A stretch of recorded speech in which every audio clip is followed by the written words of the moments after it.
अस्सलाम वालेकुम एवरीवन। उम्मीद है आप सब खैर-ओ-आफ़ियत से होंगे। आज हम लेक्चरशिप प्रिपरेशन के लिए टेस्ट नंबर 4 की डिस्कशन करेंगे और टेस्ट नंबर 4 था केमिकल बॉन्डिंग से। क्वेश्चन नंबर 1 देखिए, the bond order in O2 negative ion is. हमने बॉन्ड ऑर्डर बताना है। बॉन्ड ऑर्डर कैसे फाइंड किया जाता है? तो सबसे पहले फार्मूला देखें, number of electrons in bonding molecular orbitals minus number of electrons in anti bonding molecular orbitals divided by. तो यहाँ पे हम इसके मॉलिक्यूलर ऑर्बिटल डायग्राम बनाते हैं, ज़रा देखिएगा। तो यहाँ ज़रा देखिएगा, ऑक्सीजन जो है इसके पास टोटल जो है 8 इलेक्ट्रॉन्स होते हैं, ठीक है। अब क्या है कि 1s में 2 इलेक्ट्रॉन्स होंगे, ठीक है, 2s में भी 2 इलेक्ट्रॉन्स होंगे, ठीक है, जबकि 2p जो है 2p उसमें 4 इलेक्ट्रॉन्स होंगे, ठीक है। एक ऑर्बिटल क्या होगा, उसमें 2 इलेक्ट्रॉन्स पेयर्ड होंगे और बाकी में क्या होंगे, अनपेयर्ड होंगे, ठीक हो गया। इस तरह करके अब ज़रा फिलिंग स्टार्ट करें तो क्या होगा कि जो हमारे पास 2s में है तो वो 2 चले जाएंगे बॉन्डिंग में और 2 ही चले जाएंगे एंटी बॉन्डिंग में। इसी तरह ये था 1s के इलेक्ट्रॉन्स, 2s के इलेक्ट्रॉन्स भी 2 बॉन्डिंग में और 2 ही एंटी बॉन्डिंग में। जबकि ऊपर जो 2p वाले हैं तो वो कहाँ जाएंगे, पहले जाएगा सिग्मा में, सिग्मा 2pz, और फिर 2 इलेक्ट्रॉन्स चले जाएंगे पाई 2py और पाई 2px में, ठीक है, और वो दोबारा पेयर्ड होंगे। तो इसका मतलब है हमारे पास यहाँ पे बॉन्डिंग में कितने गए हैं, टोटल 6 इलेक्ट्रॉन्स। पीछे हमारे पास 2 इलेक्ट्रॉन्स बचते हैं, ठीक है। तो वो ज़रा देखिएगा कहाँ जाएंगे, वो जाएंगे पाई स्टार 2py और पाई स्टार 2px में। अब क्योंकि यहाँ पे नेगेटिव चार्ज है तो नेगेटिव चार्ज का मतलब क्या है कि एक और इलेक्ट्रॉन ऐड हुआ है, तो वो कहाँ जाएगा, वो चला जाएगा पाई स्टार 2py में। तो अब ज़रा गिन लें कि हमारे पास टोटल बॉन्डिंग में कितने हैं और एंटी बॉन्डिंग में कितने हैं। बॉन्डिंग में हमारे पास 10 इलेक्ट्रॉन्स हैं जबकि एंटी बॉन्डिंग में 7 हैं, ठीक है। तो डिवाइड करेंगे 2 से तो हमारे पास यहाँ पे आंसर क्या आता है, आंसर आता है 1.5, ठीक है। तो O2 नेगेटिव का जो बॉन्ड ऑर्डर है वो क्या है, 1.5। क्वेश्चन नंबर 2 देखें, which of the following molecules has the smallest bond angle. Smallest bond angle हमने बताना है, ठीक है। हमारे पास ऑप्शन है ammonia, water, H2SC and H2S। अब ज़रा देखिएगा, ऑक्सीजन, सल्फ़र और सिलीनियम ये एक ही ग्रुप से बिलोंग करते हैं और टॉप टू बॉटम इनकी इलेक्ट्रोनेगेटिविटी क्या है, डिक्रीज़ होती है और साइज़ जो है वो इंक्रीज़ होता है। अब यहाँ पे आपने ये फॉर्मूला याद रख लेना है कि जैसे जैसे साइज़ लार्जर हो और इलेक्ट्रोनेगेटिविटी क्या हो, डिक्रीज़ हो, स्मॉलर हो, तो क्या होता है, बॉन्ड एंगल जो है वो डिक्रीज़ होता है। बॉन्ड एंगल क्या होगा, डिक्रीज़ होगा। तो इस सबसे ज़्यादा जो है स्मॉलेस्ट बॉन्ड एंगल फिर किस में होगा, वो होगा H2SE में, ठीक है। तो याद रखें, because the larger size and lesser electronegativity of selenium as compare to the nitrogen, oxygen and sulphur, the bond angle of H2SC is lower than that of others, ठीक है। तो जैसे जैसे क्या होगा, इलेक्ट्रोनेगेटिविटी डिक्रीज होगी, साइज लार्जर होगा। तो एक्चुअली होता है क्या कि इलेक्ट्रोनेगेटिविटी जब डिक्रीज होती है तो लॉन पेयर इलेक्ट्रॉन्स जो हैं वो ज़्यादा डिस्पर्स होते हैं। जब ज़्यादा डिस्पर्स होंगे तो वो क्या करेंगे, ज़्यादा रिपल्शन करेंगे। रिपल्शन करने के नतीजे में क्या होगा, बॉन्ड एंगल जो है वो शॉर्ट हो जाएगा, ठीक है। क्वेश्चन नंबर 3 देखें, dissolution of ionic solid in water is possible when, ठीक है। अब ये याद रखिएगा, हमेशा जो आयनिक सॉलिड हैं वाटर में डिजॉल्व तब होगा जब हाइड्रेशन एनर्जी ग्रेटर हो as compare to lattice energy, ठीक है, लैटिस एनर्जी। अब लैटिस एनर्जी क्या है कि आयनिक सॉलिड जो है उसको ब्रेक करने के लिए, डिसोसिएट करने के लिए आयंस में, ठीक है, जितनी एनर्जी रिक्वायर्ड होती है आयनिक बॉन्ड को ब्रेक, आयनिक कंपाउंड को, आयनिक सॉलिड को आयंस में ब्रेक करने के लिए, उसे कहते हैं लैटिस एनर्जी, ठीक है। और आयंस जब वाटर में डिज़ोल्व होके वाटर के साथ इंटरेक्ट करते हैं, ठीक है, तो क्या होता है, एनर्जी रिलीज होती है जिसे क्या बोलते हैं, हाइड्रेशन एनर्जी। अगर तो हाइड्रेशन एनर्जी ग्रेटर है तो फिर वो आयनिक सॉलिड वाटर में डिज़ोल्व हो जाएगा, और अगर लैटिस एनर्जी है तो फिर क्या होगा, फिर वो आयनिक सॉलिड जो है वो डिसोसिएट ही नहीं होगा आयंस में, ठीक है। तो अगर हाइड्रेशन एनर्जी ग्रेटर हो लैटिस एनर्जी से तो आयनिक सॉलिड सॉल्युबल होगा, और अगर लैटिस एनर्जी ग्रेटर हो तो फिर आयनिक सॉलिड सॉल्युबल नहीं होगा। क्वेश्चन नंबर 4 देखें, among the following the molecule with the highest dipole moment. Highest dipole moment किसका है, ज़रा देखिएगा। हमारे पास यहाँ पे हमारे पास जो है सबसे पहला ऑप्शन जो है वो है डाइक्लोरोमीथेन, उसके बाद है क्लोरोमीथेन, फिर है ट्राइक्लोरोमीथेन यानी क्लोरोफॉर्म, और लास्ट पे है CCl4, ठीक है। अब ये याद रखें कि जैसे जैसे, ठीक है, Cl की इलेक्ट्रोनेगेटिविटी कार्बन से ज़्यादा है, ठीक है, तो जितने ज़्यादा क्या होंगे पोलर बॉन्ड्स होंगे उतना ज़्यादा डाइपोल मोमेंट होगा, ठीक है, उतना ज़्यादा क्या होगा डाइपोल मोमेंट होगा। लेकिन CCl4 जो है, CCl4 ये एक सिमेट्रिकल मॉलिक्यूल है, और सिमेट्रिकल मॉलिक्यूल में क्या बॉन्ड मोमेंट्स वो कैंसिल हो जाते हैं, ठीक है। तो इस वजह से जो है CCl4 सिमेट्रिकल मॉलिक्यूल है, तो सिमेट्रिकल मॉलिक्यूल होने की वजह से इसका डाइपोल मोमेंट क्या है, ज़ीरो है। तो फिर सबसे ज़्यादा किसका होगा, सबसे ज़्यादा फिर होगा क्लोरोफॉर्म का, CHCl3 का। और क्वेश्चन नंबर 5 देखिए, the strength of sigma bonds formed by axial overlap of S और P orbitals of the second shell of the participating atoms decreases as.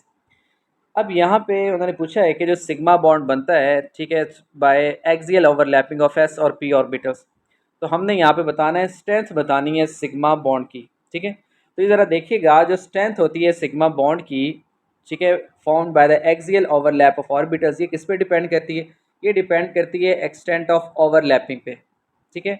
जितनी ज़्यादा अच्छी सी ओवरलैपिंग होगी, ठीक है, जितनी स्ट्रॉन्ग ओवरलैपिंग होगी उतना ज़्यादा बॉन्ड क्या होगा, स्ट्रॉन्ग होगा, ठीक है। अब यहाँ ज़रा देखिएगा, P ऑर्बिटल्स जो हैं have more axial electron density as compare to S due to their dumbbell shape. तो due to more axial electron density जो सिग्मा बॉन्ड होता है P ऑर्बिटल्स के दरमियान, ठीक है, P और P के दरमियान ओवरलैपिंग जो है ये क्या होती है, मच बेटर होती है as compare to PS and as compare to SS, ठीक है। तो क्या होगा, जो स्ट्रेंथ ऑफ सिग्मा बॉन्ड है वो सबसे ज़्यादा फिर किस में होगी, P एंड P के दरमियान, क्योंकि इनकी ओवरलैपिंग जो है मच बेटर है। मच बेटर क्यों है, क्योंकि इलेक्ट्रॉनिक डेंसिटी एक्सियल पोजीशन पे ज़्यादा होती है, ठीक है। तो इसका करेक्ट आंसर क्या होगा, इसका करेक्ट आंसर होगा C ऑप्शन, ठीक है। क्वेश्चन नंबर 6 देखिए, the bond angle and dipole moment of water respectively are. इसमें वाटर का हमने बॉन्ड एंगल बताना है और डाइपोल मोमेंट बताना है। अब वाटर जो है इसमें दो ही बॉन्ड पेयर है और दो ही लॉन पेयर्स, ठीक है, तो इसका एंगल जो होता है वो होता है 104.5 डिग्री, ठीक है, और इसका जो डाइपोल मोमेंट है वो होता है 1.84 डी बाय, ठीक है। तो ये इसका वाटर का बॉन्ड एंगल और डाइपोल मोमेंट। क्वेश्चन नंबर 7 देखें, the sequence of ionic mobility in aqueous solution. हमारे पास डिफरेंट आयंस हैं तो इनकी आयनिक मोबिलिटी का सीक्वेंस बताना है, ठीक है। अब याद रखिएगा कि अगर केटाइन जो है स्मॉल होगा, ठीक है, उसकी डिग्री ऑफ हाइड्रेशन ज्यादा होती है, यानी ज्यादा वाटर मॉलिक्यूल्स उसे सराउंड करते हैं। जब वाटर मॉलिक्यूल ज्यादा सराउंड कर लेंगे तो उसकी आयनिक मोबिलिटी जो है वो लो होगी। दूसरी तरफ जो लार्ज साइज केटाइन है इनकी डिग्री ऑफ हाइड्रेशन क्या होती है, लो होती है, और इनकी आयनिक मोबिलिटी हाई होती है। तो हमारे पास करेक्ट ऑर्डर जो होगा वो क्या होगा, डी ऑप्शन के सीजियम की आयनिक मोबिलिटी सबसे ज्यादा है, उसके बाद रुबिडियम की, फिर पोटाशियम की और लास्ट पे सोडियम की। तो आयनिक मोबिलिटी जो है वो क्या है, वो साइज ऑफ केटाइन के डायरेक्टली प्रोपोर्शनल है। क्वेश्चन नंबर 8 देखें, which of the following statements is true. पहला स्टेटमेंट है the dipole moment of ammonia is zero, तो ये तो रॉन्ग है। The dipole moment of NF3 is equal to ammonia, ये भी रॉन्ग है, ठीक है, क्योंकि डिफरेंट एटम्स है, एक तरफ हाइड्रोजन है दूसरी तरफ फ्लोरीन है। The dipole moment of NF3 is zero, तो ये भी रॉन्ग है, ठीक है। The dipole moment of NF3 is less than NH3, ये ट्रू है कि NF3 का डाइपोल मोमेंट लेस होता है एज कंपेयर टू NH3, ठीक है। अब हम तो एक्सपेक्ट कर रहे थे कि NF3 का ज्यादा होना चाहिए एज कम्पेयर टू NH3, क्योंकि फ्लोरीन हाईली इलेक्ट्रोनेगेटिव है, ठीक है, लेकिन यहाँ पे ऑपोजिट है। जरा देखिएगा, NH3 और NF3 दोनों में सेंट्रल एटम क्या है, नाइट्रोजन है। इसके पास 3 सिग्मा बॉन्ड्स हैं और एक लॉन पेयर मौजूद है दोनों में, NF3 में भी और NH3 में भी, ठीक है। और दोनों में जो नाइट्रोजन है वो sp3 हाइब्रिडाइज्ड है और इसकी जो शेप है वो क्या है, ट्राइगोनल पिरामिडल, ठीक हो गया। और दोनों के केस में क्या होता है, ठीक है, कि डाइपोल मोमेंट जो है वो कैंसिल नहीं हो रहा, ठीक है। तो लेकिन यहाँ पे देखिएगा डिफरेंस क्या है इनमें कि NF3 का डाइपोल मोमेंट कम क्यों है। या जरा स्ट्रक्चर में देखें कि अमोनिया के केस में तमाम डाइपोल मोमेंट्स जो है, ठीक है, उनकी जो डायरेक्शन है वो सेम डायरेक्शन है, एक तरफ ही है, और लॉन पेयर भी की भी डायरेक्शन वही है। जबकि NF3 में फ्लोरीन क्या है, ज्यादा इलेक्ट्रोनेगेटिविटी रखता है एज कम्पेयर टू नाइट्रोजन, तो यहाँ पे बॉन्ड मोमेंट्स की जो डायरेक्शन है वो ऑपोजिट है as compare to lone pair, ठीक हो गया। जिसकी वजह से जब वेक्टर सम किया जाता है तो NH3 का डायपोल मोमेंट लेस होता है एज कम्पेयर टू NH3। अब क्वेश्चन नंबर 9 देखें, among phosphate, sulphate and chloride of sodium metal the solubility in water increases as. तो हमने वाटर में जो सोडियम है उसके साल्ट की सॉल्युबिलिटी बतानी है कि किसकी ज्यादा है। ठीक है, जो सोडियम सल्फेट है, ठीक है, वो इजिली सॉल्युबल हो जाता है वाटर में, उसकी सॉल्युबिलिटी ज्यादा है as compare to sodium phosphate, और सोडियम फॉस्फेट की ज्यादा है as compare to sodium chloride. अब यहाँ पे एक्चुअली क्या है, यहाँ पे कंपैरिजन हम करेंगे लैटिस एनर्जी और हाइड्रेशन एनर्जी का। ठीक है, जिसकी हाइड्रेशन एनर्जी ज्यादा होती है उसकी सॉल्युबिलिटी भी ज्यादा होती है। तो सोडियम सल्फेट की जो हाइड्रेशन एनर्जी है वो सबसे ज्यादा है, उसके बाद सोडियम फॉस्फेट की, उसके बाद सोडियम क्लोराइड की। तो जब भी हम कंपेयर करेंगे आयनिक सॉलिड की सॉल्युबिलिटीज का, तो उसमें हम देखेंगे कि किसकी हाइड्रेशन एनर्जी ज्यादा है और किसकी लैटिस एनर्जी ज्यादा है। ठीक है, लैटिस एनर्जी ज्यादा हो तो वो सॉल्युबल नहीं होगा, ये लेस सॉल्युबल होगा, और अगर हाइड्रेशन एनर्जी ज्यादा है तो मोर सॉल्युबल होगा। क्वेश्चन नंबर 10 देखें, which of the following has zero dipole moment. अब यहाँ पे हमारे पास ऑप्शन है ClF, ठीक है, क्लोरीन और फ्लोरीन के दरमियान। ठीक है, अब ये दोनों की इलेक्ट्रोनेगेटिविटी डिफरेंट है तो ये तो डायपोल मोमेंट इसका जीरो नहीं हो सकता। ठीक है, उसके बाद PCl3। अब फॉस्फोरस जो है इसके पास क्या होता है, इसके पास एक लॉन पेयर भी मौजूद है, तो लॉन पेयर मौजूद है तो इसका मतलब इसका डायपोल मोमेंट जीरो नहीं होगा। ठीक हो गया। उसके बाद नेक्स्ट हमारे पास है वो क्या है, वो है SiF4। अब Si जो है ये ग्रुप 4 से बिलोंग करता है, इसके वैलेंस शेल में 4 ही इलेक्ट्रॉन्स होते हैं, तो ये चारों फ्लोरीन के साथ बॉन्ड बना के इसने कौन सी ज्योमेट्री बनाई है, टेट्राहीड्रल। ठीक है, तो टेट्राहीड्रल अगर हो, मॉलिक्यूल क्या होता है, सिमेट्रिकल, और इसका डायपोल मोमेंट क्या होता है, जीरो। और जीरो इस वजह से क्योंकि जो ऑपोजिट डायपोल मोमेंट है वो कैंसिल हो जाते हैं। ठीक है, जबकि लास्ट वाला जो क्या था CFCl3, तो इसमें 3 क्लोरीन है, एक फ्लोरीन है, कार्बन के साथ अटैच है, तो इसका डायपोल मोमेंट भी जीरो नहीं है। ठीक है, तो करेक्ट आंसर क्या है, सिलिकॉन टेट्राफ्लोराइड। क्वेश्चन नंबर 11 देखिए, which of the following is an electron deficient molecule. अब इलेक्ट्रॉन डेफिशिएंट मॉलिक्यूल कौन से होते हैं कि जिनका ऑक्टेट मुकम्मल ना हो, ठीक है, जिनमें वैलेंस शेल में इलेक्ट्रॉन्स की कमी हो। ठीक है, अब जरा ये देखिएगा जो C2H6 है, ठीक है, C2H6 जब ये कार्बन हाइड्रोजन के साथ बॉन्ड बनाता है तो इसका ऑक्टेट मुकम्मल होता है। इसी तरह ये सिलिकॉन हाइड्राइड, इसका भी ऑक्टेट मुकम्मल होता है। फॉस्फोरस जो हाइलाइड है इसका भी क्या होता है, ऑक्टेट मुकम्मल होता है। जबकि B2H6 जो है, B2H6, अब B2H6 जो है ये एक इलेक्ट्रॉन डेफिशिएंट मॉलिक्यूल है। ठीक है, बोरॉन जो है, बोरॉन, तो इसके वैलेंस शेल में क्या है, 3 इलेक्ट्रॉन्स होते हैं। ठीक है, इसकी इलेक्ट्रॉनिक कॉन्फ़िगरेशन देखिए, 1s2, 2s2 और 2p1। ठीक है, वैलेंस शेल में कितने होंगे, 3 इलेक्ट्रॉन। अब ये क्या है, ये एक ब्रिज मॉलिक्यूल है, इसमें बोरॉन ने 2 तो बॉन्ड बनाए हुए हैं हाइड्रोजन के साथ, जबकि 2 हाइड्रोजन जो है वो ब्रिज हाइड्रोजन है, वो पार्शली ओवरलैप करते हैं बोरॉन के साथ। ठीक है, और इनको डॉटेड, इन बॉन्ड्स को डॉटेड लाइन से शो किया जाता है। ठीक है, तो यहाँ पे बोरॉन जो है इसका ऑक्टेट मुकम्मल नहीं होता, इस वजह से ये क्या है, एक इलेक्ट्रॉन डेफिशिएंट मॉलिक्यूल है। क्वेश्चन नंबर 12 देखिए, which of the following is paramagnetic with bond order 0.5। अब हमने बताना है कि इन चारों ऑप्शन में से पैरामैग्नेटिक कौन है जिसका बॉन्ड ऑर्डर 0.5 हो। ठीक है, तो ये जरा देखिएगा, सबसे पहला जो है H2+, ठीक है, यानी हाइड्रोजन जो है, मॉलिक्यूलर आयन। अब हाइड्रोजन जो है जरा देखिएगा कि इसके 1s में एक इलेक्ट्रॉन होता है, इस तरफ 1s, इस तरफ भी 1s, एक इलेक्ट्रॉन यहाँ, एक इलेक्ट्रॉन यहाँ, तो ये क्या होगा, हाइड्रोजन के केस में दोनों इलेक्ट्रॉन बॉन्डिंग मॉलिक्यूलर ऑर्बिटल में जाएंगे। अब क्योंकि यहाँ पे प्लस है तो एक इलेक्ट्रॉन यहाँ से क्या होगा, माइनस। अब हमारे पास जरा देखिएगा फॉर्मूला क्या होता है, electrons in bonding molecular orbital minus electrons in anti bonding molecular orbital divided by 2।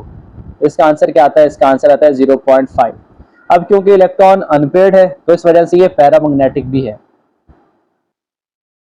अब बाकी O2 नेगेटिव जो है ये पैरामैग्नेटिक है, लेकिन इसका बॉन्ड ऑर्डर 0.5 नहीं होता। ठीक है, बोरॉन जो है ये डायमैग्नेटिक है, फ्लोरीन जो है ये भी क्या है, ये भी डायमैग्नेटिक है। क्वेश्चन नंबर 13 देखें, which type of bond is not present in HNO2 molecule. ठीक है, अब HNO2 मॉलिक्यूल जरा देखिएगा, इसमें इसमें ऑक्सीजन और हाइड्रोजन के दरमियान पोलर कोवलेंट बॉन्ड है, जबकि नाइट्रोजन और ऑक्सीजन के दरमियान almost non polar covalent bond है। ठीक है, तो HNO2 में ना ही आयनिक बॉन्ड है और ना ही कोऑर्डिनेट कोवलेंट बॉन्ड है, तो इसलिए डी ऑप्शन जो है ये करेक्ट होगा। क्वेश्चन नंबर 14 देखें, pairs of species having identical shapes. ठीक है, आइडेंटिकल शेप्स हमने बतानी है, BF3 और PCl3। अब जरा देखें तो BF3 जो है ये ट्राइगोनल प्लेनर है। ठीक है, जबकि PCl3 जो है, PCl3 ये ट्राइगोनल पायरामिडल है। ठीक है, इसमें क्या होता है, इसमें एक लॉन पेयर भी मौजूद होता है, तो इसलिए ए ऑप्शन जो है ये तो आइडेंटिकल शेप्स नहीं है। बी ऑप्शन जरा देखिएगा, बी ऑप्शन जो है ये फास्फोरस पेंटाफ्लोराइड जो है ये जो है ये क्या है, ये ट्राइगोनल बाइपायरामिडल है। ठीक है, जबकि IF5 जो है, IF5 जरा देखें। ठीक है, ये क्या है, ये स्क्वायर पायरामिडल है। ठीक है, क्या है ये, स्क्वायर पायरामिडल है, यहाँ पे लॉन पेयर होता है। तो इसका मतलब बी ऑप्शन जो है ये भी क्या है, ये भी आइडेंटिकल शेप्स नहीं रखते। सी ऑप्शन देखें तो CF4 जो है ये टेट्राहेड्रल है, जबकि SF4 जो है इसकी सीसा शेप है। ठीक है, क्योंकि CF4 में कोई भी लॉन पेयर नहीं है कार्बन पे, और SF4 में सल्फर पे एक लॉन पेयर होता है। अब लास्ट पे देखिएगा कि जिनोन फ्लोराइड है। ठीक है, इसमें 3 लॉन पेयर हैं और 2 बॉन्ड पेयर्स हैं। ठीक है, और बॉन्ड पेयर जो है वो 180 के एंगल पे हैं, जबकि कार्बन डाइऑक्साइड में भी जो बॉन्ड्स होते हैं वो 180 एंगल पे होते हैं। तो क्या है कि इनकी दोनों की आइडेंटिकल शेप है, दोनों क्या है, दोनों की लीनियर शेप है। ठीक है, अब यहाँ पे पॉइंट जरा नोट कीजिएगा, एक होती है मॉलिक्यूलर ज्योमेट्री। मॉलिक्यूलर ज्योमेट्री में हम जस्ट देखते हैं एटम्स को, ठीक है, उन बॉन्ड पेयर्स को भी और लॉन पेयर्स को भी। अब यहाँ पे जब हम शेप की बात करते हैं तो हमने मॉलिक्यूलर ज्योमेट्री को देखना होता है। ठीक है, अब इस केस में दोनों की मॉलिक्यूलर ज्योमेट्री क्या है, लीनियर है। ठीक है, तो इसलिए करेक्ट आंसर क्या होगा, डी ऑप्शन। नेक्स्ट क्वेश्चन देखें, which of the following would have a permanent dipole moment. ठीक है, इसमें हमने परमानेंट डायपोल मोमेंट बताना है, किसका है। अब ये जरा देखिएगा, SiF4 जो है, ठीक है, इसकी जो ज्योमेट्री है वो होती है टेट्राहेड्रल, तो जो डायपोल मोमेंट्स हैं वो कैंसिल हो जाते हैं। ठीक है, उसके बाद हमारे पास है SF4। अब SF4 जो है ये 6A ग्रुप से बिलोंग करता है। ठीक है, यानी 16 ग्रुप से, और इसके वैलेंस शेल में 6 इलेक्ट्रॉन्स होते हैं, तो 4 तो इसने फ्लोरीन के साथ शेयर कर लिए, बाकी इसके पास एक लॉन पेयर मौजूद है। ठीक है, अब लॉन पेयर मौजूद है, 4 बॉन्ड पेयर मौजूद हैं, तो इसका नेट डायपोल मोमेंट होगा। ठीक हो गया। जबकि ये जिनोन फ्लोराइड जो है XeF4, तो इसमें क्या होता है, ये इसकी जो ज्योमेट्री है वो प्लेनर है। ठीक है, और इसका जो ओवरऑल नेट डायपोल मोमेंट है वो क्या होता है, कैंसिल हो जाता है, तो ये नॉन पोलर मॉलिक्यूल है। ठीक है, जितने भी नॉन पोलर मॉलिक्यूल्स होते हैं तो उनका डायपोल मोमेंट क्या होता है, 0 होता है। उसके बाद BF3 ये भी क्या है, ये भी इसका भी डायपोल मोमेंट जो है वो कैंसिल हो जाता है ऑपोजिट साइड पे, तो ये भी क्या है, ये एक नॉन पोलर मॉलिक्यूल है। जस्ट जो है SF4, ठीक है, तो इसका परमानेंट डायपोल मोमेंट होता है, बाकी सब का क्या है, 0 है। क्वेश्चन नंबर 16 देखें, in tellurium chloride the central atom tellurium है, इसकी हाइब्रिडाइजेशन।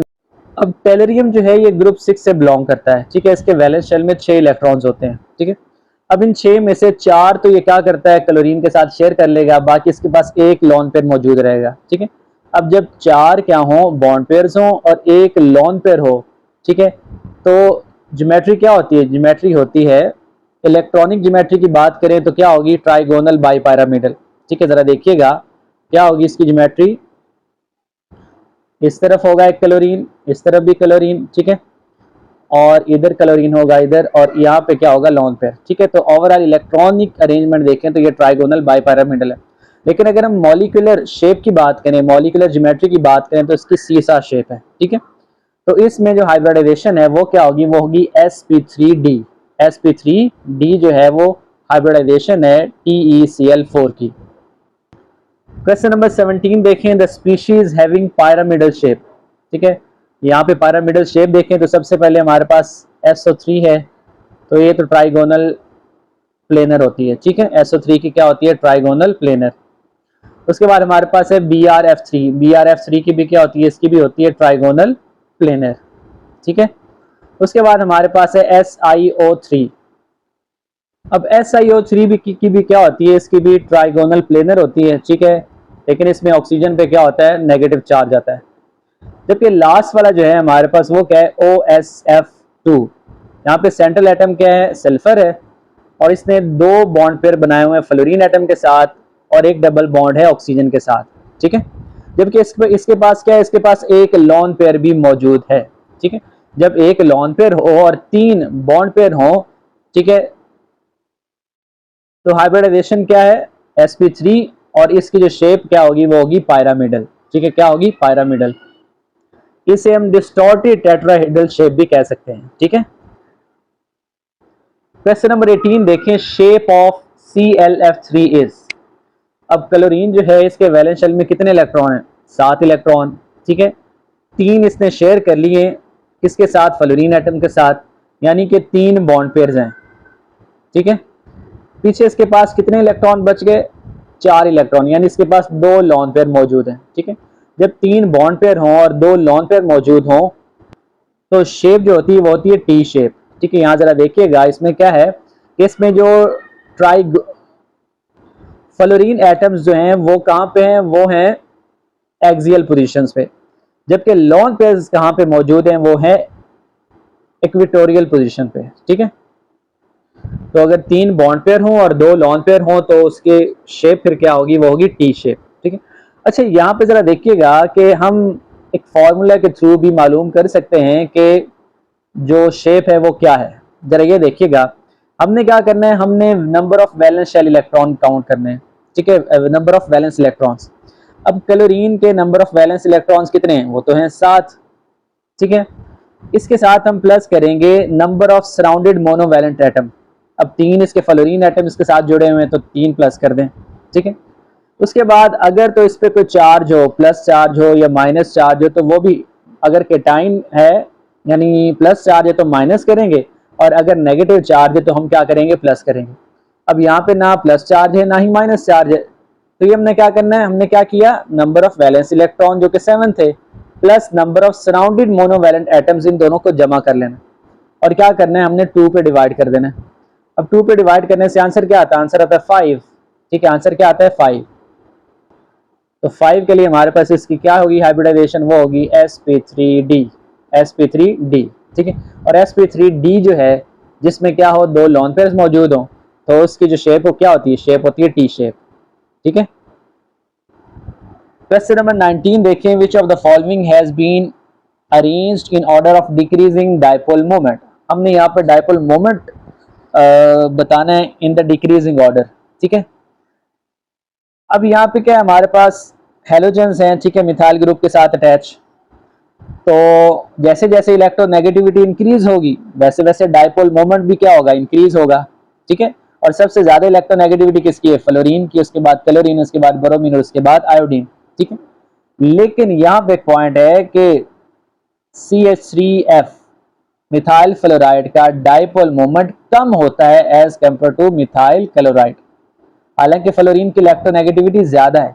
इसकी रीजन क्या है, ठीक है, इसकी रीजन ये है कि CH3F के केस में जो बॉन्ड लेंथ है वो शॉर्टर होती है, ठीक है, शॉर्टर बॉन्ड लेंथ। जब बॉन्ड लेंथ शॉर्टर होगी तो फिर भी क्या होगा, फिर डायपोल मोमेंट जो है वो कम होता है, ठीक है। डायपोल मोमेंट बेसिकली क्या है, is a vector product of charge and distance between atoms, ठीक है। तो अगर बॉन्ड लेंथ शॉर्टर होगी तो फिर डायपोल मोमेंट क्या होगा, कम होगा, ठीक है।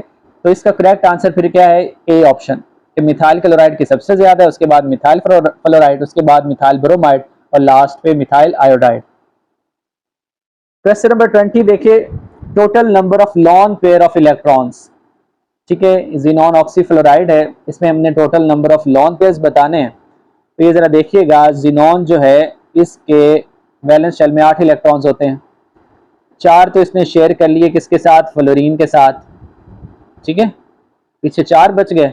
ऑक्सीजन के साथ इसका डबल बॉन्ड है, और एक ही लॉन पेयर इसके पास मौजूद है, ठीक है। The number of lone pair of electrons on xenon in. Question number 21 देखें, which of the following is a diamagnetic, ठीक है, यहाँ पे हमने डायमैग्नेटिक बताना है। तो डायमैग्नेटिक के लिए हम देखेंगे कि मॉलिक्यूलर ऑर्बिटल डायग्राम में अगर तो इलेक्ट्रॉन्स पेयर्ड हैं, ठीक है, चाहे बॉन्डिंग में हो चाहे एंटी बॉन्डिंग मॉलिक्यूलर ऑर्बिटल में हो। अगर पेयर्ड हैं तो वो डायमैग्नेटिक है, और अगर अनपेयर्ड हैं तो फिर वो पैरामैग्नेटिक होगा, ठीक है। अब H2 प्लस के केस में क्या होता है, इलेक्ट्रॉन जो है वो एक इलेक्ट्रॉन बच जाता है अकेला, तो वो क्या है, वो अनपेयर्ड है, तो वो पैरामैग्नेटिक होगा। ये O2 ये क्या है, ये पैरामैग्नेटिक है, ठीक है। He2 प्लस ये भी क्या होता है, ये भी पैरामैग्नेटिक है, इसमें इलेक्ट्रॉन अनपेयर्ड होता है। जबकि Li2 जो है ये डायमैग्नेटिक है। अब लिथियम जो है इसके 1s में 2 इलेक्ट्रॉन है, तो 2 चले जाएंगे बॉन्डिंग में, 2 एंटी बॉन्डिंग में। 2s में एक एक इलेक्ट्रॉन है, तो वो दोनों इलेक्ट्रॉन कहाँ चले, सिग्मा 2s में चले जाते हैं, ठीक है, दोनों ही इलेक्ट्रॉन। तो यहाँ पे कोई भी अनपेयर्ड इलेक्ट्रॉन नहीं है, इस वजह से Li2 जो है ये क्या है, ये डायमैग्नेटिक है। क्वेश्चन नंबर 22 देखें, among the following compounds the one that is polar and has the central atom with sp2 hybridization. अब पोलर भी हो और उसकी हाइब्रिडाइजेशन क्या हो, sp2 भी हो, ठीक है। तो यहाँ जरा देखिएगा, हमारे पास जो है सबसे पहले SiF4 जो है, SiF4। अब इसकी जो है टेट्राहेड्रल ज्योमेट्री होती है, सिमेट्रिकल होने के नतीजे में ये नॉन पोलर है, इसमें कोई लॉन पेयर भी नहीं है सेंट्रल एटम के पास। BF3 की क्या होती है, ट्राइगोनल प्लेनर, इसमें भी कोई लॉन पेयर नहीं है सेंट्रल एटम के पास, ये प्लेनर है, तो इसकी ये भी क्या होगा, नॉन पोलर होगा, ठीक है। HClO2, अब सेंट्रल एटम क्या है, सेंट्रल एटम क्लोरीन है, ठीक है। और अब इसके क्या है, इसके पास 2 बॉन्ड पेयर हैं, ठीक है, और 2 ही लॉन पेयर मौजूद हैं। तो इसकी जो हाइब्रिडाइजेशन है वो क्या है, sp3 है, और ये पोलर मॉलिक्यूल है, ठीक है। जबकि लास्ट वाला क्या है, H2CO3, तो इसमें जो कार्बन है वो sp3 हाइब्रिडाइज्ड है, सॉरी sp2 है, और ऑक्सीजन के साथ इसने जो अनहाइब्रिडाइज्ड ऑर्बिटल के थ्रू पाई बॉन्ड भी बनाया हुआ है। अब ये क्योंकि सिमेट्रिकल मॉलिक्यूल है तो इस वजह से ये भी क्या है, नॉन पोलर है, ठीक हो गया। तो इसका करेक्ट आंसर जो है वो है HClO2, ठीक है। लास्ट वाला जो है ये क्या है, ये पोलर है, और इसकी हाइब्रिडाइजेशन क्या है, sp3। ये क्वेश्चन में यहाँ पे sp2 लिखा हुआ है, यहाँ पे sp3 आएगा, ठीक है। तो ये करेक्शन आपने कर लेनी है। और वैसे भी बाकी तीनों जो हैं ये नॉन पोलर हैं, जबकि ये क्या है, ये पोलर है। याद रखिएगा, जब भी डायपोल मोमेंट कैंसिल हो या नेट डायपोल मोमेंट 0 हो तो मॉलिक्यूल ओवरऑल क्या होगा, नॉन। क्वेश्चन नंबर 23 देखिए, the number of sigma and pi bonds in allyl isocyanide, ठीक है। अब यहाँ पे जरा देखिएगा, ये साइनाइड और आइसोसाइनाइड, साइनाइड होता है कि यहाँ पे अल्काइल ग्रुप है, उसके साथ कार्बन ट्रिपल बॉन्ड नाइट्रोजन, और नाइट्रोजन पे यहाँ पे क्या होगा, लॉन पेयर होगा, ठीक है। जबकि आइसोसाइनाइड में क्या होता है, आर किसके साथ अटैच होगा, नाइट्रोजन के साथ, और ट्रिपल बॉन्ड कार्बन, और कार्बन पे यहाँ पे क्या होगा, लॉन पेयर मौजूद होगा, ठीक है। या दूसरे वर्ड में हम कह सकते हैं कि कार्बन पे यहाँ पे नेगेटिव चार्ज, जबकि नाइट्रोजन पे यहाँ पे क्या होगा, पॉजिटिव चार्ज। अब हमने बताना है कि जो अलाइल आइसोसाइनाइड है, ठीक है, जिसका फॉर्मूला नीचे लिखा हुआ है कि इसमें सिग्मा और पाई बॉन्ड्स कितने हैं, ठीक है। अब आइसोसाइनाइड में होना क्या चाहिए था, नाइट्रोजन जो है वो इस तरफ होना चाहिए था, कार्बन इस तरफ, लेकिन फिर भी जो पाई बॉन्ड्स हैं, सिग्मा बॉन्ड्स उतने ही रहेंगे, ठीक है। तो हम इसको काउंट करते हैं, जरा देखिएगा, इसमें सिग्मा बॉन्ड्स कितने हैं, इसमें टोटल जो है 1 2 3 4 5 6 7 8 9, टोटल 9 सिग्मा बॉन्ड्स हैं, ठीक है। जबकि पाई बॉन्ड्स कितने, एक ये पाई बॉन्ड है और 2 यहाँ पे हैं, ठीक है। तो इसमें 3 पाई बॉन्ड्स पाए जाते हैं, तो इसका करेक्ट आंसर क्या होगा, A option is correct. Question number 24 देखिए, correct order of dipole moment is, हमने यहाँ पे डायपोल मोमेंट बताना है, उसका करेक्ट ऑर्डर बताना है। अब यहाँ पे हमारे पास क्या है, हमारे पास है ऑर्दो नाइट्रोफिनोल है, ठीक है, ऑर्दो डाइक्लोरोबेंजीन है, और यहाँ पे हमारे पास जो है वो क्या है, ऑर्दोजाइलिन, ठीक है। अब सबसे ज्यादा जो डायपोल मोमेंट होता है वो होगा ऑर्दो नाइट्रोफिनोल का, ठीक है। इसका कितना होता है, इसका होता है 3.01 डिबाई। उसके बाद किसका होता है, उसके बाद होगा ऑर्दो डाइक्लोरोबेंजीन का, इसका कितना होता है, इसका होता है 2.67 डिबाई। और देन जो है किसका होगा, वो होगा ऑर्दोजाइलिन का, कितना होगा 0.64 डिबाई। सो इसका करेक्ट आंसर जो है वो क्या बनता है, जरा देखिएगा, इसका करेक्ट आंसर बी ऑप्शन है, ठीक है। यहाँ पे लिखा हुआ है बल्कि बी आना है इसका, ठीक है, बी इज करेक्ट। इसको ऑर्डर दे लें कि सबसे ज्यादा किसका था, 1 का, उसके बाद किसका था 2 का, उसके बाद किसका था 3 का। अब यहाँ याद रखिएगा कि जो कार्बन है बेंजीन रिंग वाली, उसके साथ डायरेक्टली जितना ज़्यादा इलेक्ट्रोनेगेटिव एटम अटैच होगा उतना ज़्यादा वो बॉन्ड पोलर होगा, उसका डायपोल मोमेंट उतना ज़्यादा होगा। क्वेश्चन नंबर 25 देखिए, the maximum number of hydrogen bonds that a molecule of water can have. अब मैक्सिमम नंबर ऑफ हाइड्रोजन, ठीक है, तो इसका आंसर है 4। ठीक है, जरा देखिएगा कि ऑक्सीजन पे 2 तो लॉन पेयर होते हैं, तो इन लॉन पेयर के थ्रू भी ये क्या कर सकता है, हाइड्रोजन बॉन्ड बना सकता है। और 2 इसके पास हाइड्रोजन हैं, तो ये हाइड्रोजन क्या करेंगे, दूसरे मॉलिक्यूल के ऑक्सीजन के साथ इलेक्ट्रोस्टैटिक अट्रैक्शन के नतीजे में क्या करेंगे, हाइड्रोजन बॉन्ड बनाएंगे। तो ओवरऑल देखा जाए तो एक मॉलिक्यूल मैक्सिमम 4 हाइड्रोजन बॉन्ड बना सकता है। लेकिन जब हम रेशो की बात करते हैं कि पर वाटर मॉलिक्यूल कितने हाइड्रोजन बॉन्ड उसके हिस्से में आते हैं, तो वो 2 हैं। ठीक है, रेशो वाइज 2 हैं, लेकिन मैक्सिमम कितने बनते हैं, मैक्सिमम 4 बनते हैं। क्वेश्चन नंबर 26 देखिए, यहाँ पे हमारे पास एक कॉम्प्लेक्स एनाइन है, ठीक है, डाइसियानो आर्जेंटेट। इसमें हमने बताना है कि नंबर ऑफ पाई बॉन्ड्स कितने हैं। ठीक है, नंबर ऑफ पाई बॉन्ड्स।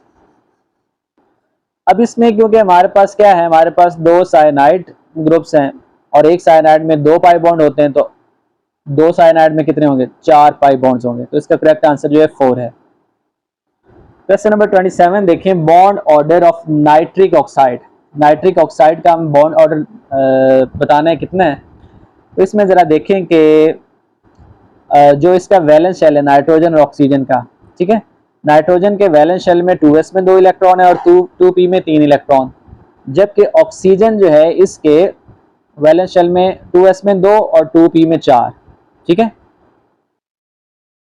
तो यहाँ तो बॉन्डिंग और एंटी बॉन्डिंग में इक्वल है। ठीक है, यहाँ पे 6 बॉन्डिंग में चलेगा और 1 एंटी बॉन्डिंग में। तो हम यहाँ पे काउंट कर लेते हैं। ठीक है, टोटल बॉन्डिंग में कितने हैं, ठीक है, बॉन्डिंग में टोटल हैं 8 और एंटी बॉन्डिंग में कितने हैं, एंटी बॉन्डिंग में 3। तो 2 से डिवाइड करेंगे, इसका आंसर आता है 5/2।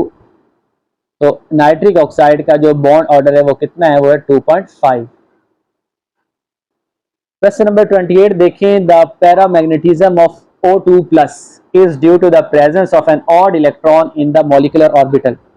अब O2 प्लस जो है ये पैरामैग्नेटिज्म शो करता है और इसमें क्या होगा, इसमें अनपेड इलेक्ट्रॉन मौजूद होगा मॉलिक्यूलर ऑर्बिटल में। तो वो अनपेड इलेक्ट्रॉन जो है वो कहाँ पे मौजूद है, ठीक है, वो मौजूद होता है पाई स्टार 2p y में, पाई स्टार 2p y। ठीक है, इसको हम पहले भी डिस्कस कर चुके हैं ऑक्सीजन के केस में। ऑक्सीजन के केस में क्या होता है, एक अनपेड इलेक्ट्रॉन होता है पाई स्टार 2p y में और एक ही होता है पाई स्टार 2p x में। तो जब हम क्या करेंगे, वहां से एक इलेक्ट्रॉन निकाल लेंगे तो पीछे हमारे पास क्या बन जाएगा, O2 प्लस। ठीक है, क्वेश्चन नंबर 29 देखें, how many sigma and pi bonds are present in toluene. ठीक है, तो टोलुइन जो है इसमें बेंजीन के ऊपर मिथाइल ग्रुप अटैच है।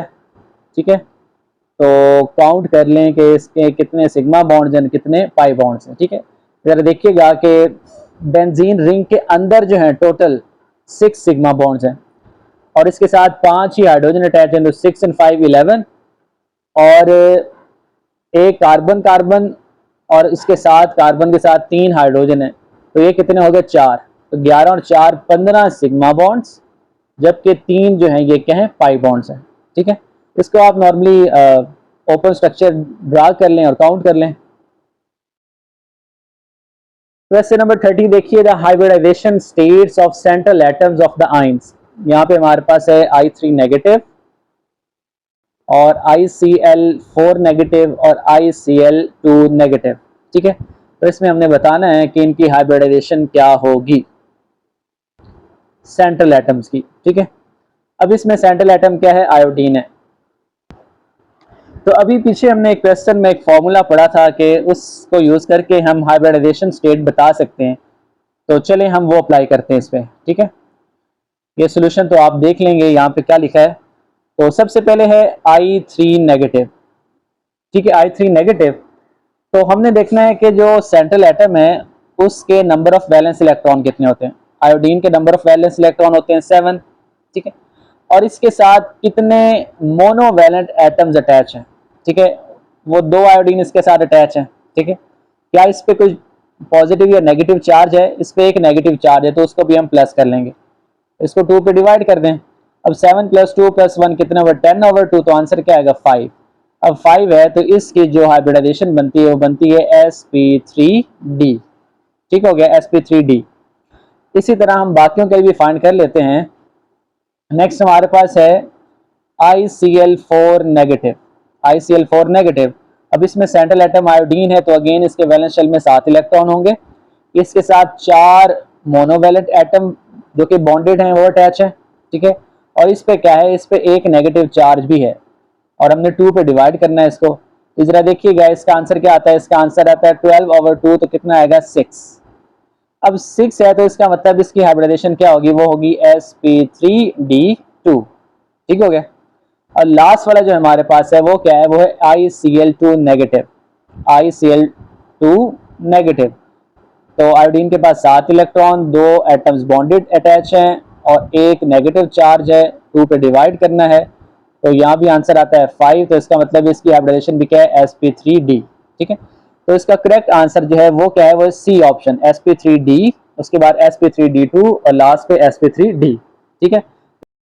क्वेश्चन नंबर 31 देखिए, the correct order of the lattice energies of the following ionic compound is. ठीक है, हमने लेटिस एनर्जी का करेक्ट ऑर्डर बताना है। ठीक है, अब याद रखिएगा कि लेटिस एनर्जी जो है ये डिपेंड करती है चार्ज डेंसिटी पे। ठीक है, यानी कि चार्ज ओवर साइज पे डिपेंड करती है, चार्ज ओवर साइज। अब हम बात करें top to bottom, top to bottom जो है वो साइज इंक्रीज होता है। साइज इंक्रीज होगा तो लेटिस एनर्जी क्या होगी, डिक्रीज होगी। लेफ्ट टू राइट जो है वो साइज डिक्रीज होता है, तो लेफ्ट टू राइट जो है लेटिस एनर्जी क्या होगी, इंक्रीज होगी। अब यहाँ पे हमारे पास जो केटाइंस हैं, ठीक है, उसमें सोडियम है, मैग्नीशियम है और एल्यूमिनियम है। तो सोडियम से एल्यूमिनियम तक लेफ्ट टू राइट जो है चार्ज इंक्रीज हो रहा है और इनका साइज जो है वो डिक्रीज होता है। ठीक है, इसी तरह टॉप टू बॉटम जो है अल्कली मेटल्स की बात करें तो top to bottom size increase हो रहा है तो लेटिस एनर्जी क्या होगी, डिक्रीज होगी। तो इसका करेक्ट आंसर जो है वो है B option. Aluminium oxide, aluminium पे +3 चार्ज है, कैल्शियम पे +2 चार्ज है, मैग्नीशियम पे +2 चार्ज है और सोडियम पे +1 चार्ज है। ठीक है, तो इसका करेक्ट आंसर जो है बी ऑप्शन है।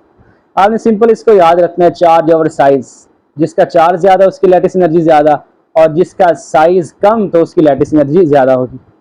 और क्वेश्चन नंबर 32 देखें, which one has different shape than others. ठीक है, तो यहाँ पे हमारे पास ऑप्शन है स्टेरिक क्लोराइड है, साइनेट आयन है और नाइट्रो ग्रुप है और कार्बन डाइसल्फाइड।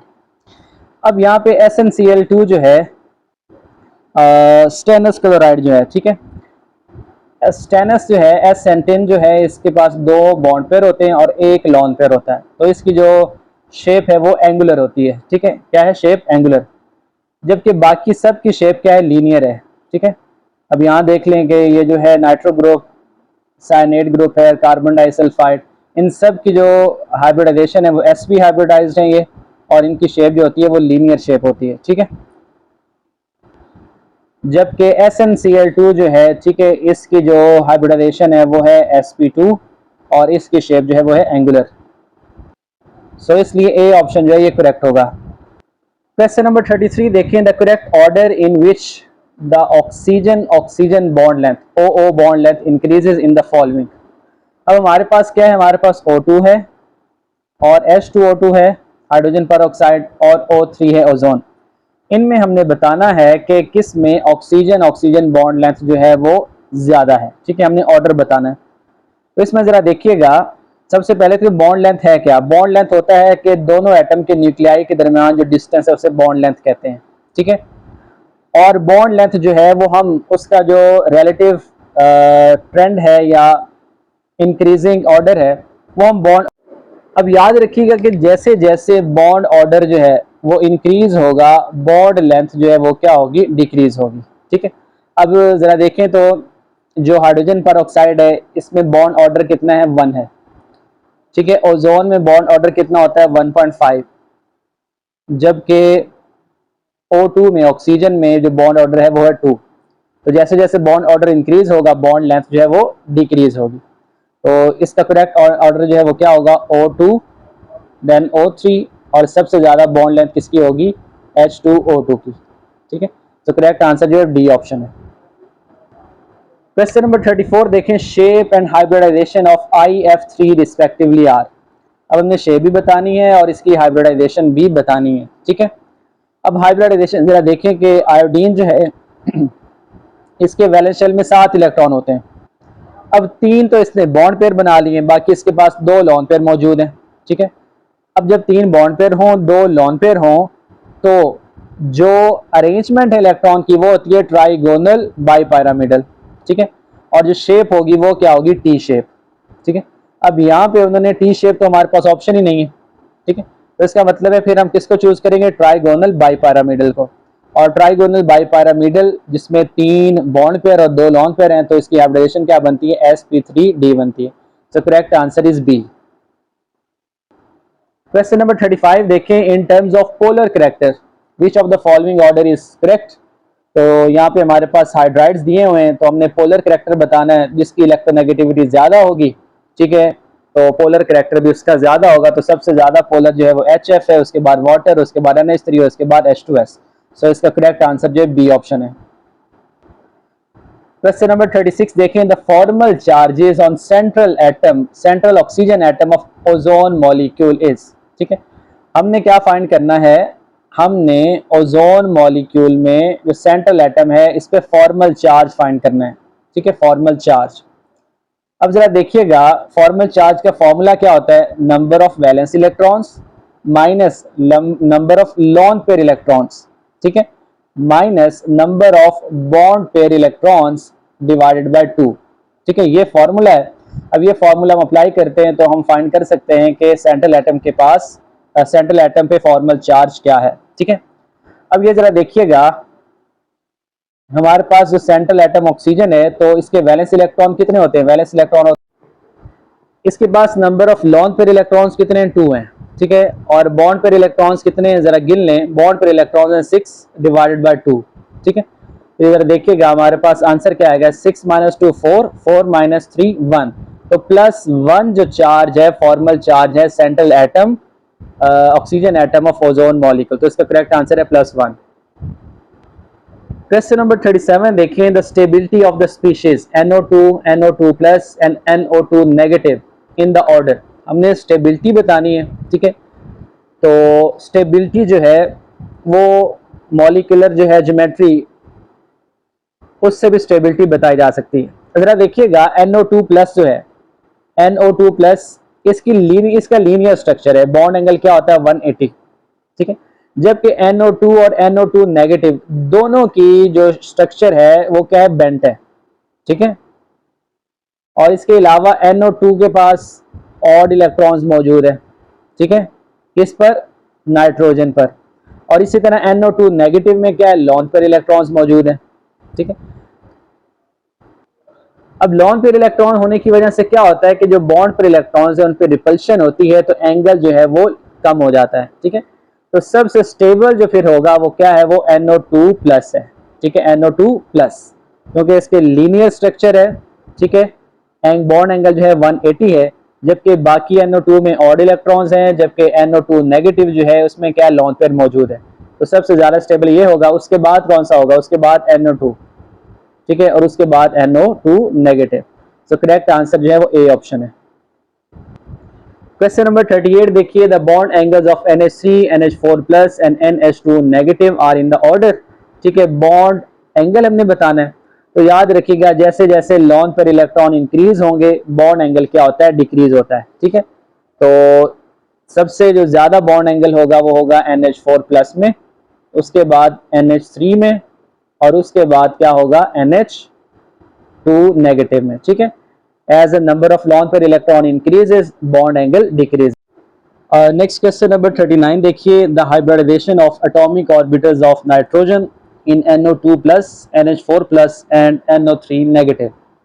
अब यहाँ जरा देखिएगा, नाइट्रोजन जो है इसके वैलेंस शेल में 5 इलेक्ट्रॉन्स होते हैं, ठीक है। अब सबसे पहले है NO2 प्लस, तो जब प्लस आया तो इसका मतलब है कि एक इलेक्ट्रॉन तो गया, ठीक है, इसका मतलब है पीछे 4 इलेक्ट्रॉन रह गए। तो इसका मतलब है कि NO2 प्लस में नाइट्रोजन की जो हाइब्रिडाइजेशन है वो क्या है, वो sp है, ठीक है, लीनियर और sp। क्योंकि हम पाई बॉन्ड को तो काउंट नहीं ना करते, जस्ट हमने क्या करना है, हमने सिग्मा बॉन्ड्स को काउंट करना है, ठीक है। दो ही सिग्मा बॉन्ड है तो इसका मतलब है sp है। नेक्स्ट देखें NH4 प्लस। अब NH4 प्लस में नाइट्रोजन जो है इसके पास वैलेंस शेल में 5 इलेक्ट्रॉन होते हैं, प्लस है तो क्या 4 रह जाएंगे। अब वो चारों ही जो हैं इसने क्या किया हुआ है, हाइड्रोजन के साथ बॉन्ड बनाया हुआ है, ठीक है। तो ओवरऑल इस पे क्या आ जाएगा, प्लस चार्ज आ जाएगा। और ये जो है ये टेट्राहीड्रल sp3 हाइब्रिडाइजेशन है, ठीक है। पहले की क्या थी sp और इसकी क्या है sp3। अच्छा ये लास्ट वाले देखिएगा NO3 नेगेटिव, तो इसमें जो है नाइट्रोजन का एक ऑक्सीजन के साथ डबल बॉन्ड है और एक ऑक्सीजन के साथ इसका कोऑर्डिनेट कोवेलेंट बॉन्ड है, जबकि दूसरे ऑक्सीजन जो है इसके साथ सिंगल बॉन्ड है और इस ऑक्सीजन पे क्या आएगा, नेगेटिव चार्ज, ठीक है। तो ये जो है इसमें जो अब हाइब्रिडाइजेशन है इसमें sp2 हाइब्रिडाइजेशन है, ठीक है। अब इसको हम वैसे कैसे काउंट, कोई ट्रिक या कोई शॉर्ट फार्मूला जिसके थ्रू हम हाइब्रिडाइजेशन को फाइंड कर सकें, ठीक है। एक तो हमने पहले डिस्कस किया है पिछले MCQs में कि हमने क्या करना है, हमने सेंट्रल एटम के वैलेंस शेल को इलेक्ट्रॉन करना है plus number of bonded monovalent atoms, ठीक है। और उसमें हम फिर प्लस करेंगे या माइनस करेंगे कैटायन और एनायन चार्ज को, ठीक है। अब यहाँ पे एक और फॉर्मूला है, जरा देखिएगा कि आप क्या करें, आप तमाम वैलेंस इलेक्ट्रॉन को काउंट कर लें। अब जैसे कि ये NO3 नेगेटिव है तो नाइट्रोजन के पास कितने इलेक्ट्रॉन्स है वैलेंस शेल में, 5, ठीक है। ऑक्सीजन के पास कितने होते हैं, 6। कितने ऑक्सीजन है, 3 है, तो 6 × 3, ठीक है। अब एक नेगेटिव चार्ज भी है, नेगेटिव चार्ज है तो इसको प्लस कर दें। अब जरा गिने तो ये कितने हो गए, ये 5 जमा 18 जमा 1, तो ये कितने हो गए, टोटल 24 हो गए। इसको आप 8 पे डिवाइड कर दें। जब आप 8 पे डिवाइड करेंगे आंसर क्या आएगा, आंसर आ रहा है 3 है, तो इसका मतलब इसकी हाइब्रिडाइजेशन क्या है, sp2, ठीक है। इसी तरह आप इन दोनों पे भी अप्लाई कर सकते हैं, ठीक हो गया। तो ये भी एक शॉर्ट फार्मूला है हाइब्रिडाइजेशन को फाइंड करने का। क्वेश्चन नंबर 40 देखिए, which of the following are isoelectronic and isostructural, ठीक है। हमने यहाँ पे पेयर्स हैं तो बताना है कौन सा आइसो इलेक्ट्रॉनिक है और आइसो स्ट्रक्चरल भी है। अब जरा देखिएगा आइसो इलेक्ट्रॉनिक स्पीशीज कौन सी होती हैं, जिनमें सेम नंबर ऑफ इलेक्ट्रॉन्स हों, सेम नंबर ऑफ इलेक्ट्रॉन्स। और दूसरी तरफ आइसो स्ट्रक्चरल स्पीशीज कौन सी होती हैं कि जिनकी हाइब्रिडाइजेशन जो है वो सेम हो, ठीक है। तो यही हमने फाइंड करना है। तो इसका करेक्ट आंसर जो है ए ऑप्शन है। और जरा देखिएगा NO3 नेगेटिव जो है, NO3 नेगेटिव और CO3 नेगेटिव दोनों की हाइब्रिडाइजेशन जो है वो क्या है, वो है sp2। और दोनों में अगर हम इलेक्ट्रॉन्स को काउंट करें, नंबर ऑफ इलेक्ट्रॉन्स को, तो वो कितने हैं, जरा देखिएगा NO3 नेगेटिव में नाइट्रोजन के पास कितने इलेक्ट्रॉन्स होते हैं, 7। ऑक्सीजन के पास कितने हैं, ऑक्सीजन के पास होते हैं 8। कितने ऑक्सीजन है, 3 है, तो 8 3 24 और एक नेगेटिव चार्ज है तो इसको जमा कर लें तो ये कितने आ जाएंगे, 32। अब सिमिलरली हम क्या करते हैं, CO2 नेगेटिव के लिए भी फाइंड करते हैं। तो कार्बन के पास 6 इलेक्ट्रॉन होते हैं, ऑक्सीजन के पास होते हैं 8। कितने ऑक्सीजन है, 3 है, तो 8 3 24। कितने नेगेटिव चार्ज हैं, 2 नेगेटिव चार्जेस हैं, तो इनको भी प्लस करें तो 32 आंसर ही आता है, ठीक है। तो आइसो इलेक्ट्रॉनिक स्पीशीज और आइसो स्ट्रक्चरल स्पीशीज, तो करेक्ट आंसर जो है वो ए ऑप्शन। इसी तरह आप बाकियों के लिए फाइंड करें तो उनका डिफरेंट आएगा, ठीक है। इनमें से कोई आइसो स्ट्रक्चरल हो सकता है लेकिन आइसो इलेक्ट्रॉनिक नहीं होगा, ठीक है। तो करेक्ट आंसर ए ही है। नेक्स्ट हमारे पास कुछ इंग्लिश के एमसीक्यूज हैं, जरा देखिएगा। Which tense is used to express an action going at some point in the past, past में किसी खास पॉइंट पे कोई एक्शन परफॉर्म किया गया तो उसके लिए हम कौन सा टेंस यूज करते हैं, उसके लिए यूज करते हैं past continuous tense. Next question है, each of the 4 army soldiers dash for the mission, ठीक है। अब ईच का वर्ड आ गया है तो ईच के वर्ड के लिए हम क्या लगाएंगे, वॉज यूज करेंगे, ठीक है। वर नहीं करेंगे, ना ही आर करेंगे। तो इसका करेक्ट आंसर है was ready for the mission. और क्वेश्चन नंबर 43 देखिए, identify the tense used in the underline phrase the weatherman forecasted that it's going to rain, ठीक है। अब ये जो इट्स गोइंग टू रेन है, ठीक है, ये इंडिकेट कर रहा है फ्यूचर इनडेफिनिट टेंस को, ठीक है। तो ये जो फ्यूचर कॉन्टिन्यूअस टेंस पे लगा हुआ है ये रॉन्ग है। तो करेक्ट आंसर जो है वो है फ्यूचर इनडेफिनिट टेंस, ठीक है। नेक्स्ट जरा देखिएगा, नेक्स्ट क्वेश्चन है, the stars bright at night. अब स्टार्स है तो स्टार्स के साथ शाइन आएगा, ठीक है, सिमिलर फॉर्म आएगी। उसके बाद I probably should have left, ठीक है, I probably should have left. अब जो शुड हैव है, ठीक है, ये रिग्रेट को या फिर डिसअपॉइंटमेंट को शो करने के लिए यूज होता है, ठीक है, तो इसके साथ ये प्रोबेबली शुड हैव ही आएगा। नेक्स्ट जरा देखिए, identify which type of sentence is this. A group of students studied the problem and solved it in a few hours. तो ये जो है ये सिंपल टेंस है, ठीक है, सिंपल सेंटेंस है, ना ही कॉम्प्लेक्स सेंटेंस है और ना ही कंपाउंड सेंटेंस है। अब कॉम्प्लेक्स और कंपाउंड सेंटेंसेस ऐसे सेंटेंसेस होते हैं जिसमें मल्टीपल क्लास होती हैं, ठीक है, तो अगर तो क्या हो, एक मेन क्लास और उसके साथ सबऑर्डिनेट क्लास हो तो फिर वो कॉम्प्लेक्स सेंटेंस कहलाता है, और अगर क्या हो, दो या दो से ज़्यादा इंडिपेंडेंट क्लास हो, ठीक है, तो फिर वो कंपाउंड सेंटेंस कहलाता है। तो ये जो है ये सिंपल सेंटेंस था। नेक्स्ट क्वेश्चन देखिए, the women dash purse was stolen called the police. The women whose purse was stolen, ठीक है, तो यहाँ पे हुज आएगा कि जिसका पर्स जो है वो चोरी हुआ। नेक्स्ट क्या है, where's the cat, where's the cat, it's here, it is near the window, there is on a table, he is, ना तो ही लगेगा ना ही देर लगेगा, इट्स नहीं लगता, ठीक है, इट इज आएगा यहाँ पे, it is near the window, ये ट्रू है। क्वेश्चन नंबर 49 देखें, identify which type of dependent clause is in this sentence. Your mother said you have not slept in 3 or 4 nights, ठीक है, तो यहाँ पे जो है नाउन क्लॉज।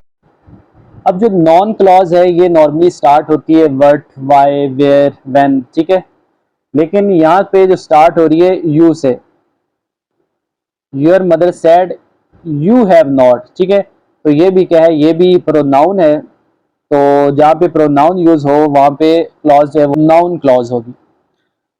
नेक्स्ट जरा देखिएगा, if I had cash I would purchase. अब यहाँ पे हैड सेकंड फॉर्म है तो यहाँ पे वुड आएगा, ठीक है, तो डी ऑप्शन जो है करेक्ट है। अभी टोटल जो है इसके 50 मार्क्स है इस टेस्ट के, ठीक है, तो mention your marks in comment section कि आपने कितने ऑब्टेन किए, और अपना ख्याल रखिए।